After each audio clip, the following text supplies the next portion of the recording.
Orbital judgement. But முதல் படத்தில் வந்து ஷாலினி என்னோட ஹீரோயினாக இருந்தாங்க. அவங்க தான் தமிழ் பொண்ணு, ஒரு தமிழ் ஹீரோயினாக நடித்த ஒரே ஹீரோயின் எனக்கு கடைசி ஹீரோயின். நீங்கள் ஒன்று யோசிச்சு பாருங்கள். அதுக்கப்புறம் நான் பண்ண எல்லா படத்துலையும் தமிழ் ஹீரோயின் யாருமே இல்லைங்க.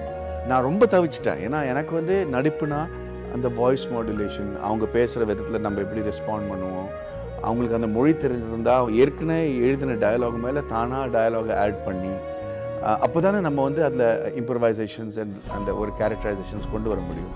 எழுதின டயலாகே உருப்படியாக சொன்னால் பெரிய விஷயம் அப்படின்னு நினைக்கிற கேரக்டர்ஸ் இருக்கிறதுனால எனக்கு வந்து க்ரோ பண்ணுறதுக்கு சான்ஸ் கிடைக்கல. ஸோ ரொமான்ஸை விட்டதுக்கு ஒரு மிகப்பெரிய காரணம் வந்து அதுதான். அண்ட் அவங்க ஷாலினி படம் தமிழ் பேசுவாங்க. ஸோ அதில் வந்து நம்ம ஸ்பார் பண்ணுறதுக்கு ஒரு ஆப்பர்ச்சுனிட்டி கிடைக்கும்.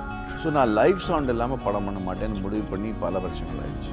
மேம்படுத்தப்பட்ட சமூக பொருளாதார வளர்ச்சியடைய மக்களுக்கு வழிகாட்டுவதே மக்கள் நீதி மையத்தின் முதன்மை பணி.